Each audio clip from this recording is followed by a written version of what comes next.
Hi, all right. This is my 10-minute short film pitch for the short film class. So the title of my 10-minute short film is The Window Crow.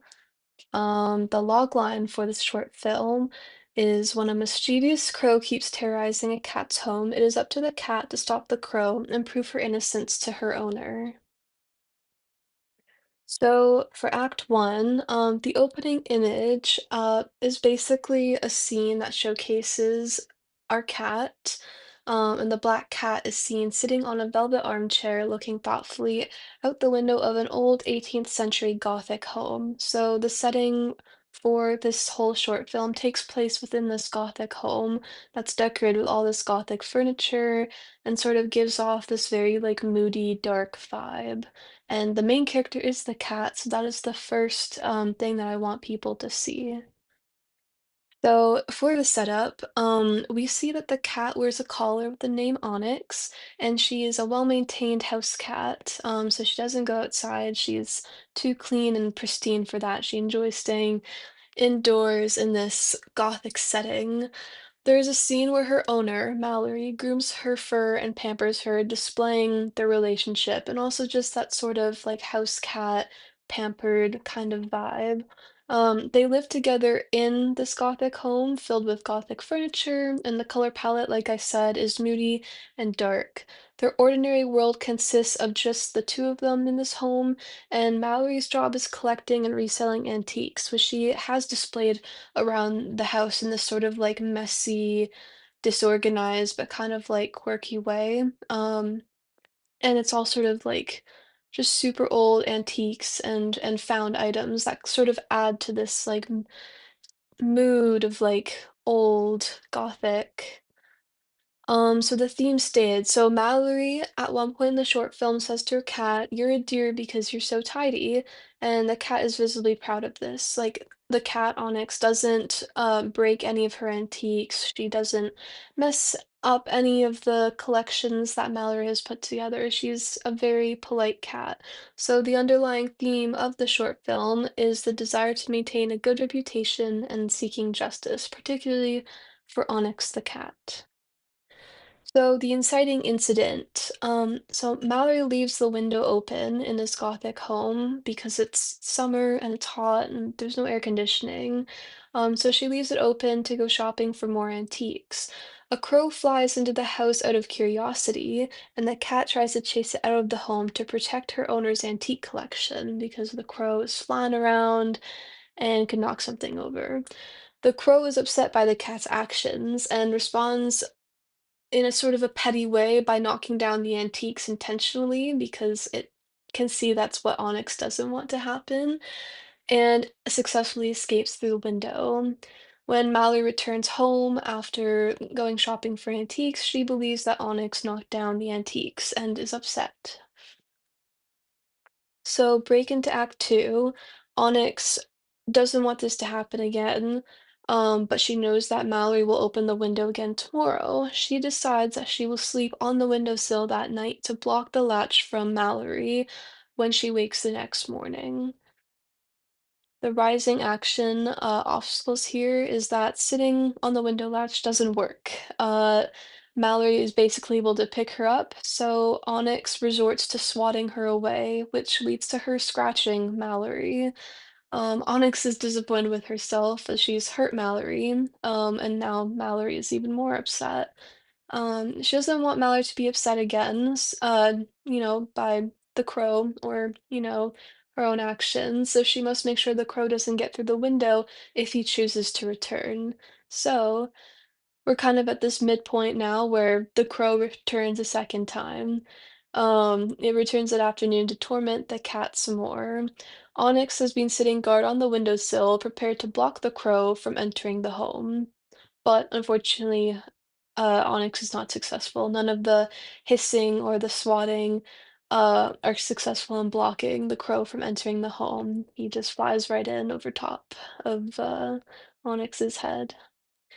So the main crisis is that the crow has returned and it's knocked down twice the amount of antiques, causing an even bigger mess this time. Mallory is now really angry, and this is shown through her refusal to groom Onyx that night, which is like a big part of their relationship as, owner and cat, as we see at the beginning of the short film. So break into Act 3. Onyx is now facing a source of conflict. So the crow returns again the next day, and Onyx has to try a new approach to solving the problem. So she realizes, okay, I can't keep the crow out.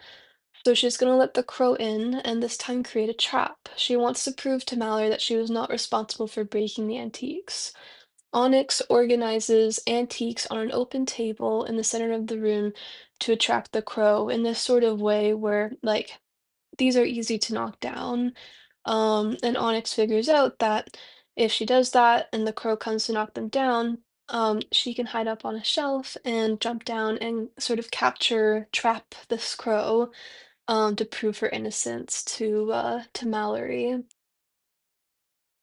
So the main climax, the crow enters again because he's having way too much fun with this, and he falls for the trap of the perfectly placed antiques. Onyx pounces on the crow from up top, but she's careful not to knock down any of the antiques in the process, because she doesn't want to do that anymore, doesn't want any more antiques broken. And sort of just a little comedic part, I think, is she chooses to sit on the bird until Mallory returns home so she can prove her innocence to her owner. The resolution. So Mallory returns home and finds no antiques have been broken, but her cat Onyx is sitting on a crow. She realizes that it must have been the crow entering the living space and knocking down the antiques and not Onyx, because Onyx never used to break antiques. She scolds the crow before releasing it and then grooms Onyx in apology, just showcasing that sort of like repairing of the relationship. So Onyx's reputation with her owner is repaired and she received justice. So theme, style, and tone. So the short film has a gothic style. It's dark, the color palette is moody, the setting is kind of moody. Even though it's summer, I'd like it to be more of like a cloudy summer, but still hot summer. And they're within this 18th century Gothic style home, so very dark, sort of these like dark wood panels and extravagant windows. Mallory's job of collecting antiques adds to this theme. Her job matches the space that she's curated for herself and vice versa. Um, I think the antiques really add to the Gothic style of the home. And just sort of showcasing that, like, she's really, like, brought this life together for herself, and it's also why she's chosen a black cat, because it matches a sort of moody gothic vibe. The black cat, Onyx, and her foe, the crow, are also meant to play into this moody gothic style, as black cats and crows are typically associated with dark, moody, settings. The tone of the short film shifts throughout, so the lifestyle of Mallory and her cat is tranquil and simple, the two of them living quietly in this gothic home with only each other's company. There's no one else mentioned in the film besides Mallory, her cat, and then eventually the foe, the crow. So this tranquil lifestyle is all of a sudden disrupted or disturbed by the crow, who shifts the tone from, peaceful and tranquil to chaotic as he terrorizes the house, which is just this place of like peace and collecting and quiet. Um, so yeah, that is my 10-minute short film. I tried to make it very, um, I guess, nice, like Halloween sort of theme for the season because I do love spooky, gothic, moody things, especially at this time of year. It's very fun. So thank you for listening.